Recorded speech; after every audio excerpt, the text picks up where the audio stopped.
I knew something was off the second I pulled up to where my mountain mansion used to sit. Gone. Flattened. Nothing but splinters and a half-buried mailbox that still had my name, Benjamin Powers, printed on it in gold. I killed the engine and stepped out of my black Ford Bronco, boots crunching over the splinters that used to be the wraparound deck I built myself. I stood there for a full minute, heart hammering in my chest, trying to process. Then I heard that high-pitched, nasal voice that made every blood vessel in my neck throb. Well, if it isn't Mr. Too Good for HOA rules himself. I turned around slowly. There she was. Amber Bellington, the president of the Silver Ridge HOA.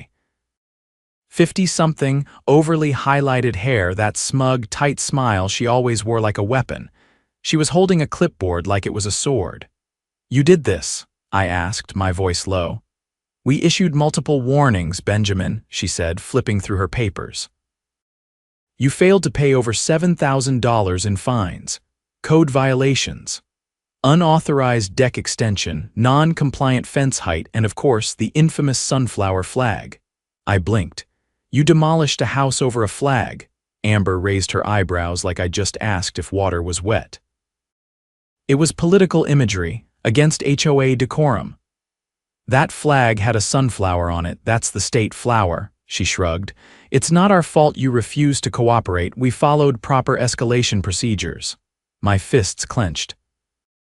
"Where's the demolition permit, Amber?" "It was approved by the board, unanimous vote." "You mean your cousin Todd and your wine club friend Cheryl?" "Still a vote," she said, already spinning on her heel. "You should have read the bylaws, Benjamin.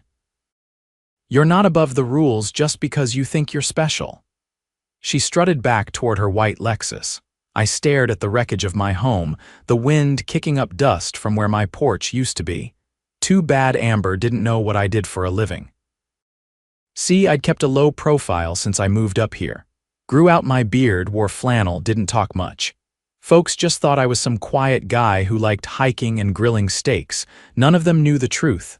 I wasn't just a homeowner. I was the governor of the entire state. And Amber Bellington had just declared war on the wrong man. I didn't drive back to the Capitol that night. Instead, I booked a room at the old lodge down the mountain road, the one with creaky floors and hand-carved banisters. Nobody there asked questions. They remembered me from when I'd first moved to Silver Ridge before the election.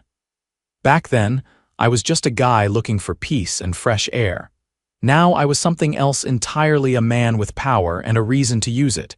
The next morning, I met with the county sheriff. Rick Callahan had a handshake like a bear trap and eyes that had seen too much. He didn't waste time on pleasantries. "You're telling me they leveled your entire house," he said, pulling a toothpick from his mouth and dropping it into a small metal tray on his desk. "I'm not telling you," I said, dropping a folder onto the desk. "I'm showing you." Inside were high-res satellite images from the state's Department of Geographic Information. I'd called in a favor less than an hour after Amber strutted off. The images showed the house standing on Wednesday.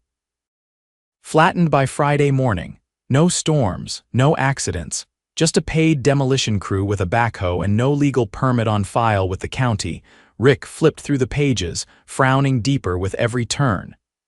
They told us it was an accessory structure, a shed or something, not a residence. "Didn't even go through zoning," he muttered. "They lied," I said flatly. "And that's not a civil issue, that's criminal misrepresentation." Rick sat back, nodding slowly. "You want me to bring them in?" "Not yet," I said. "I want to know who signed off on the crew in the first place, the company. The contract, the payment, follow that money." Rick tapped a finger against the folder. "I'll get my deputy on it, but if what you're saying checks out, this isn't just about some HOA overstepping, this is organized fraud. And possibly conspiracy to commit property destruction," he grunted. "You always did think like a prosecutor." I didn't respond to that. Not out loud. By noon, I was sitting in a folding chair at the back of the community pool house, dressed in jeans and a windbreaker, a state ID badge clipped to my shirt. I didn't announce myself. I didn't need to. The Silver Ridge HOA board was meeting in their usual closed-door fashion. but I'd brought a court order from the district superior judge that compelled them to open the meeting to residents, citing ongoing investigations and the public's right to transparency. The door opened. Cheryl Evans, the HOA secretary, blinked at the sight of me. Her lips parted, but she didn't speak. Just stepped back, letting me walk past her into the room. Amber was at the head of the table, sipping from a tall, insulated cup and scrolling through her tablet.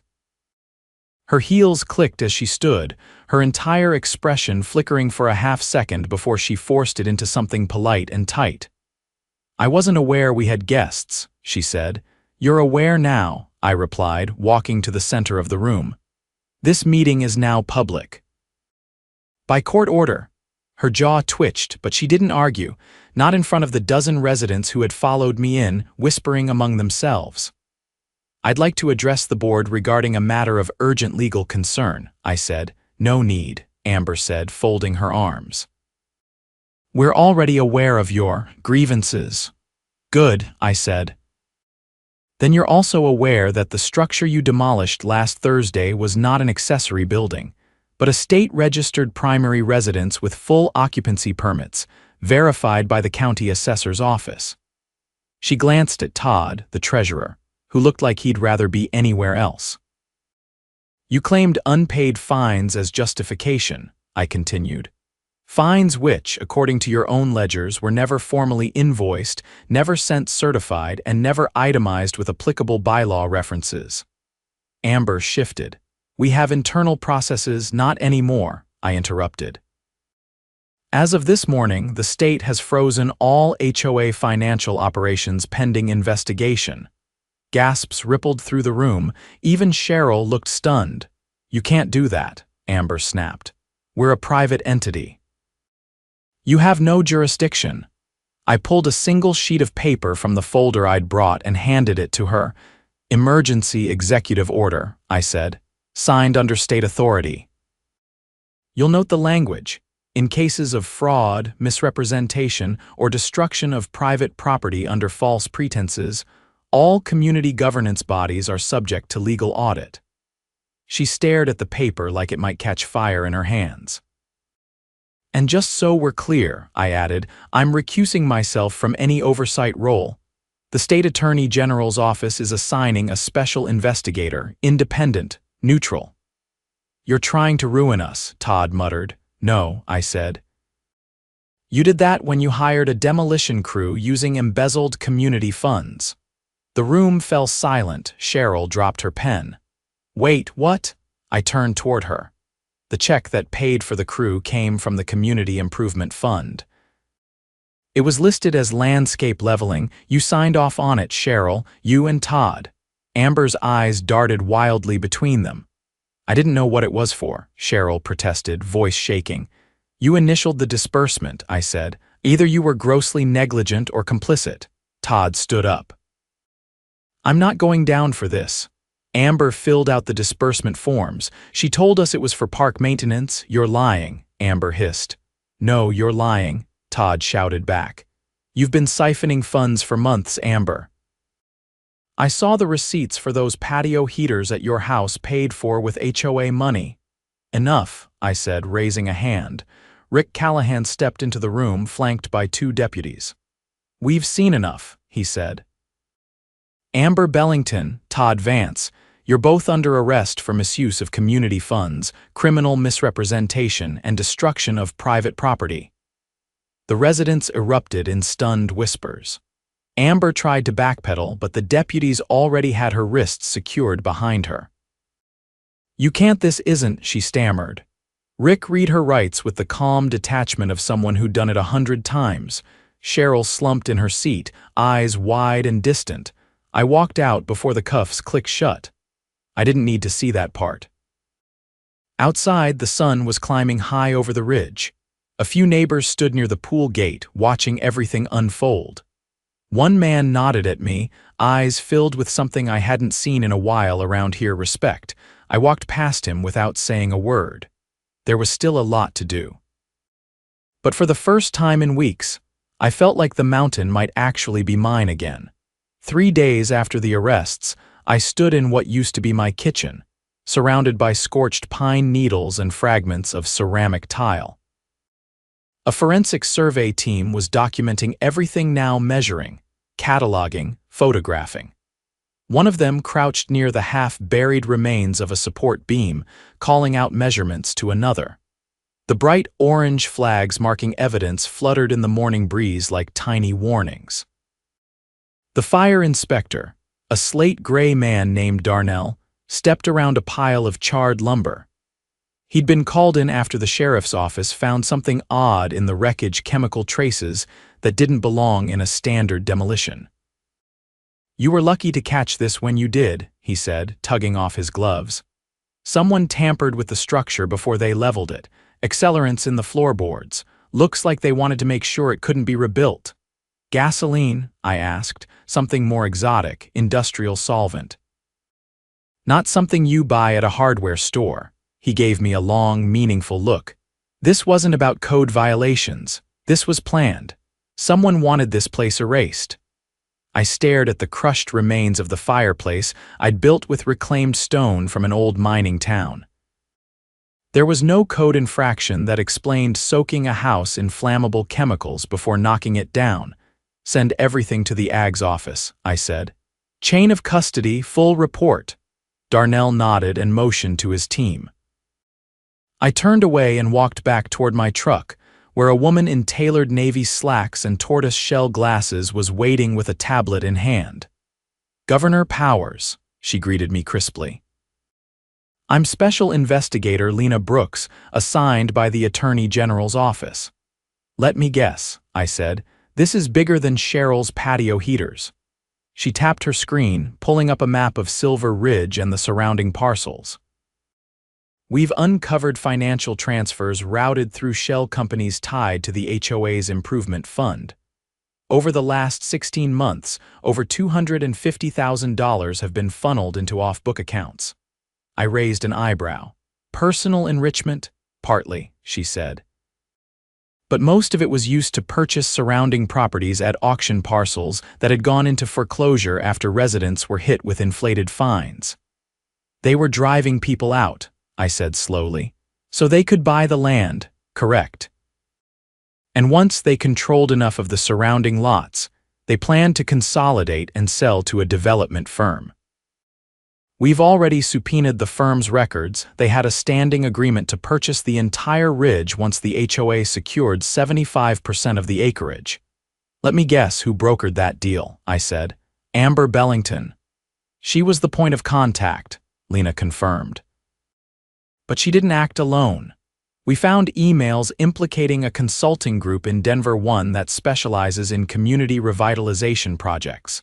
They've done this before." I exhaled slowly, the pieces clicking into place. Silver Ridge wasn't just a power trip for Amber. It was a land grab. A long con masquerading as neighborhood governance. "Where's the money now?" I asked. "Frozen," Lena said. "The state treasurer's office cooperated immediately, but we believe they were preparing to move it offshore. You stopped this just in time." An unmarked SUV pulled up behind us. Two men in suits emerged. One of them handed Lena a folder, then glanced at me. "We've got confirmation," he said. The demolition crew was subcontracted through a shell contractor with no operating license. The owner, Todd Vance's brother-in-law. "Paid in cash." Lena flipped open the folder, scanned the contents, and snapped it shut. "We'll move forward with federal charges. This crosses state lines." As they left, I sat on the tailgate of my truck, staring out over the valley. The ridge was quiet again, no HOA board pacing the streets with clipboards, no petty threats taped to front doors, just the sound of wind through the trees.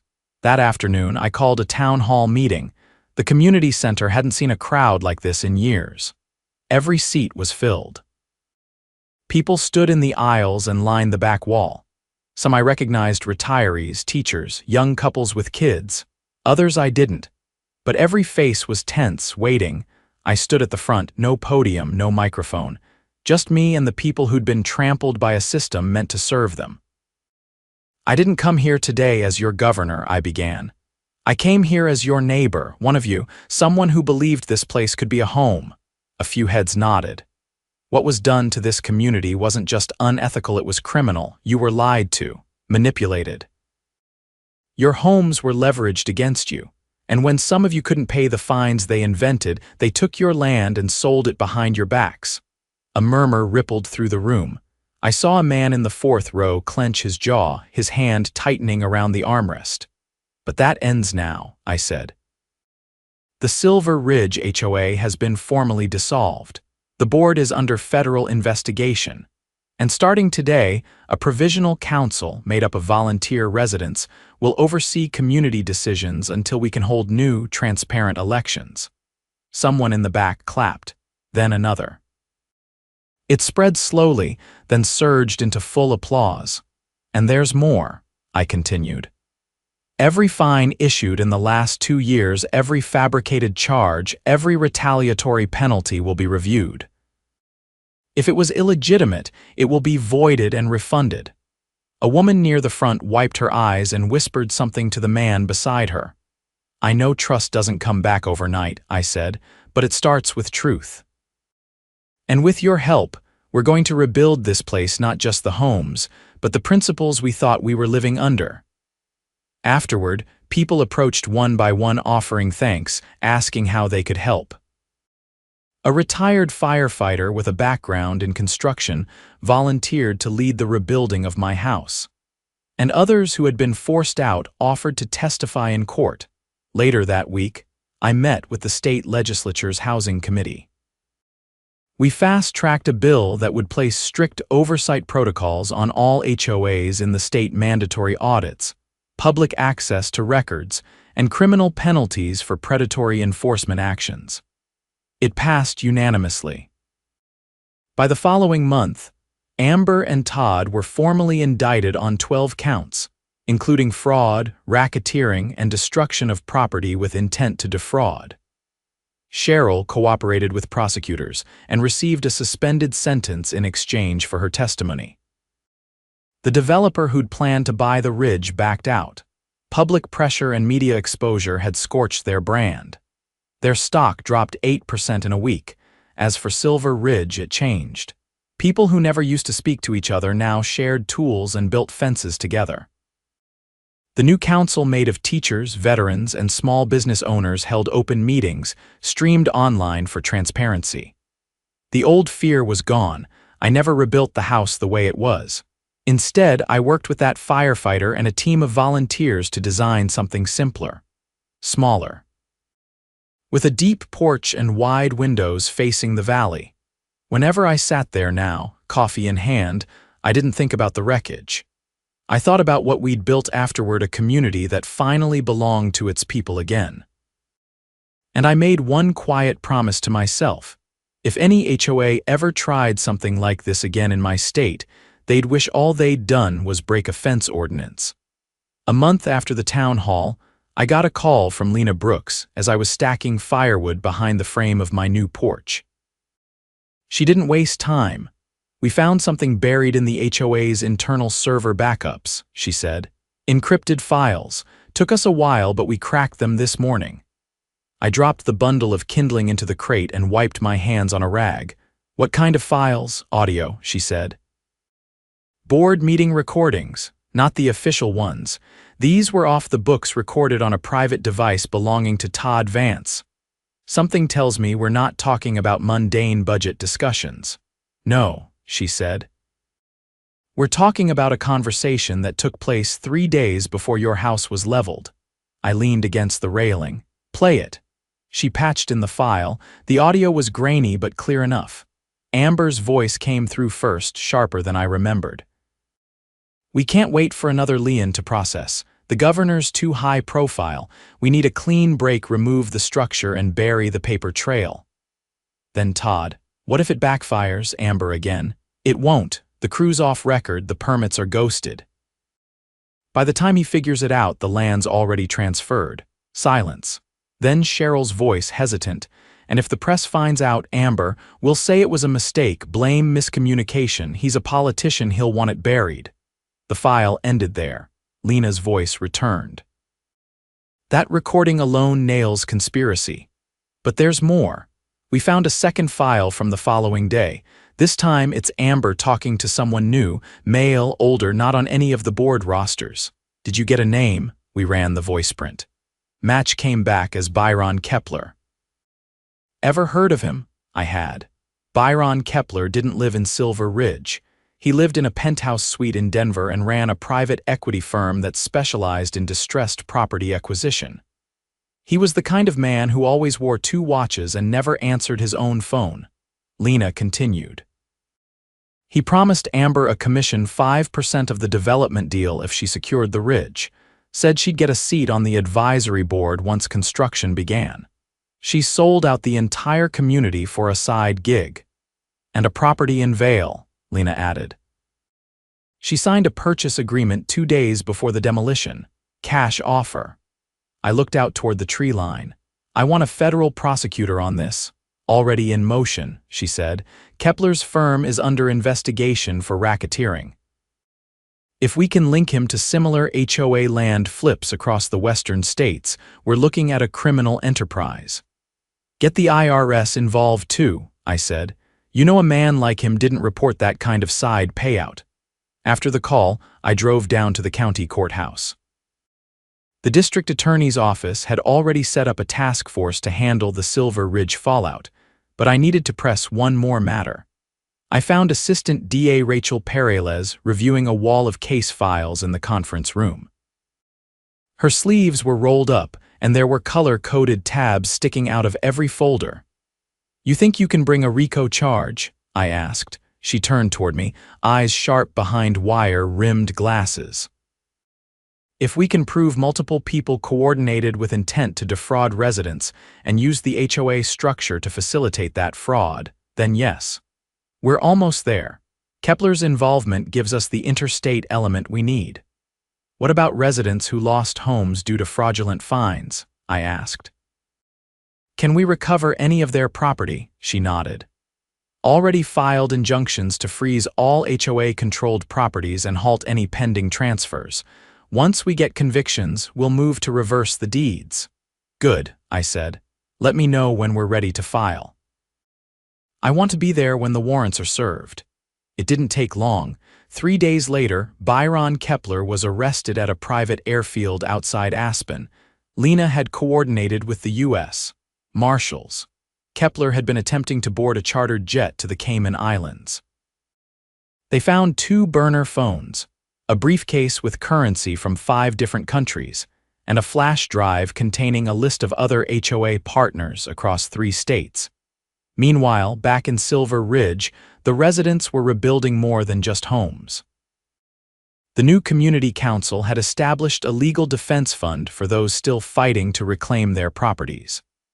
A retired legal clerk named Warren took charge of organizing case files, and a local librarian offered space at the library for document scanning and printing. At the next council meeting, I sat at the back, just listening. The energy in the room was different this time, focused, determined.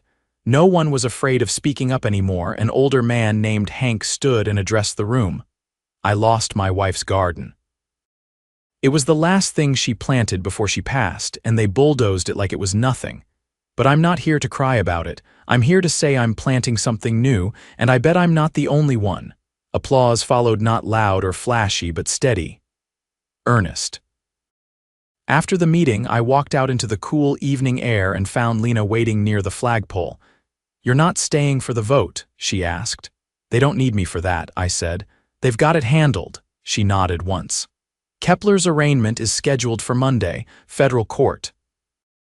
He's being charged with conspiracy to defraud, wire fraud, tax evasion, and 4 counts of racketeering. Amber and Todd are both turning state's evidence. Cowards always do when the wall's close in. They're naming names. Kepler's firm had ties to 12 other HOAs across the state. This is just the beginning." We stood for a moment, watching as the last few residents left the building, some arm in arm, others deep in conversation. "Funny thing about corruption," I said. "It's always loud until people start paying attention, then it gets real quiet." She smiled faintly. "You ever think about making this permanent, staying here full-time?" I looked up at the stars breaking through the clouds above the ridge. I already did. Over the next few months, the state legislature passed 3 new laws governing HOA operations. Mandatory third-party audits. Public disclosures for all board financial decisions. And the big one, a state-run ombudsman agency empowered to investigate HOA abuse without waiting for complaints. The Silver Ridge case became the model. Kepler's trial drew national attention. Lena testified, so did I. The jury took less than 2 days to convict. He was sentenced to 20 years without parole.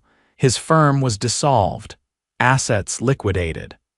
A portion of the proceeds went directly into a restitution fund for the communities he tried to gut. Amber, Todd, and Cheryl were banned from holding any governance position in any residential community for life. Their plea deals included community service, restitution payments, and public apologies broadcast during prime time. The mansion I lost never came back. But the porch I built after stood taller in a way no blueprint could have captured. Every board was cut by someone who lived here, sanded by someone who cared. And when winter came, the fire inside burned steady. One afternoon, as snow began to fall, a boy no older than 10 rode his bike up the gravel path and handed me a folded paper. It was a hand-drawn map of Silver Ridge, the lots, the trails, even the creek. In the corner he'd written, "Thanks for saving our town." He didn't wait for thanks. Just turned and pedaled back toward the road. I pinned that map above my workbench and stood there a while, watching the snow gather on the windowsill. They tried to take everything. But in the end, they gave us back something better, a reason to fight, a reason to stay, and a reason to believe that no matter how far corruption reaches, there's always a way to cut it down root and branch.